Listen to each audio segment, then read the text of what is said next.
James 4:8, come close to God, and God will come close to you. But if God is in us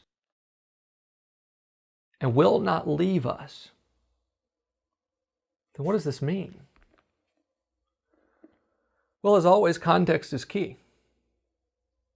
In the context, you're reading, around this verse, you'll see that James isn't speaking about proximity between God and people. He's not saying that God physically leaves us and gets near to us.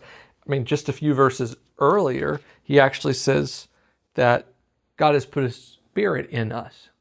So I'll say it again. Nothing is closer than within you. And James understood that. But physical closeness with somebody doesn't equal intimacy with them. Ever been around a couple on the verge of a bitter divorce? They may be next to each other. They may even speak or look at each other, but they don't really see or hear the other. They're distant because their feelings and emotions are in the way of intimacy. This is the kind of thing that James is talking about. He's speaking of intimacy with God, which is on our end and is influenced by our thoughts. God is always wanting to be intimate. The throttle is on our end with our thoughts. So James prefaced coming close to God with this in verse 7. So humble yourselves before God, resist the devil, and he will flee from you. 2 words in this verse explain everything. First, humility. It's not a negative view of yourself. It's not self-deprecation. It means having an accurate estimate of your worth. Dictionary definition right there. Having an accurate estimate of your worth. The gospel provides this estimate. And it's this. God loves you so much that He sent Jesus to the greatest lengths to provide you permanent peace with Him. That is the measure of your worth, and it couldn't be higher. In a human relationship, nothing erodes intimacy like distrust or fear, right? And it's the same with intimacy with God. And the devil knows this, which is why his name, devil, is the second word in that verse that helps us understand what James means here. Now, if you've read my book, Shut Up, Devil, then you know this. I go through this, that devil in Greek means slanderer. As a believer, you can't be separated from God physically. You can't. He's in you. So the enemy attempts to undermine intimacy by telling lies about God's character and yours. Usually, his scheme involves how you disappointed God by failing to satisfy some law. And the so-called failure might be as simple as not checking something off of a to-do list.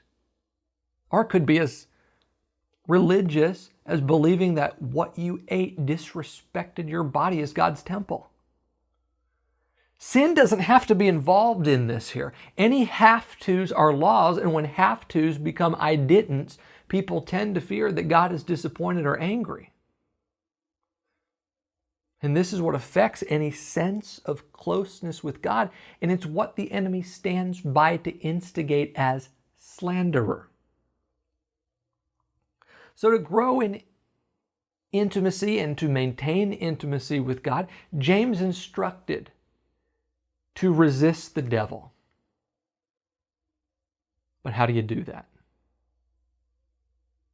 Not by striving to do better, not with more discipline, and not by remaining sin conscious. Definitely not. That actually makes things worse for the reasons that I just went through.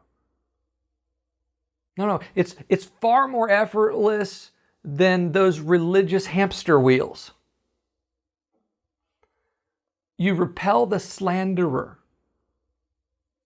You resist the slanderer by remembering who God is and who you are to Him.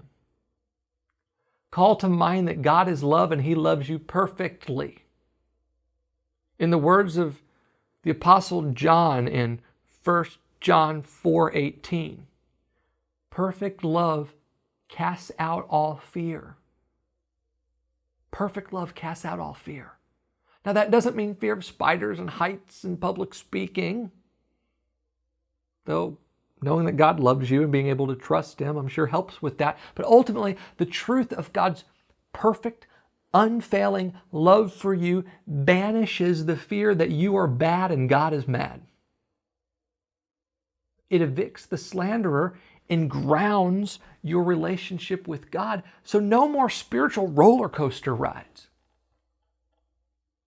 Furthermore, it removes the mental and emotional barriers on your end to hearing God's voice and sensing His presence.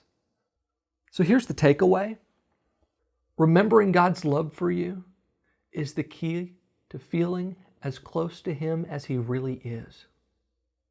Nothing you do will change His love for you. Nothing you do will increase or decrease His presence with you. He is God with you, God in you, God by your side, and God on your side. Okay, like I said, as a believer, intimacy with God is really all in your mind. That's why the devil goes after your mind the most.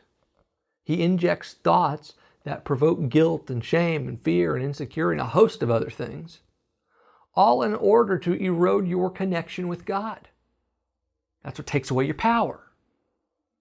So much about your relationship with God and how you feel about it comes down to your thinking. That's why I wrote my book, Shut Up Devil, Silencing the 10 Lies Behind Every Battle You Face. In the first part of this book, I explore the sneaky way the enemy gets into your mind. And it is sneaky.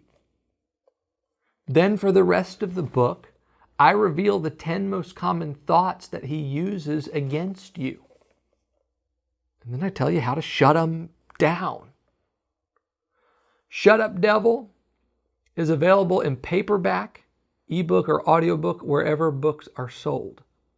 But I'll send you a signed paperback copy if you order it on my website at kylewinkler.org/shutupdevil.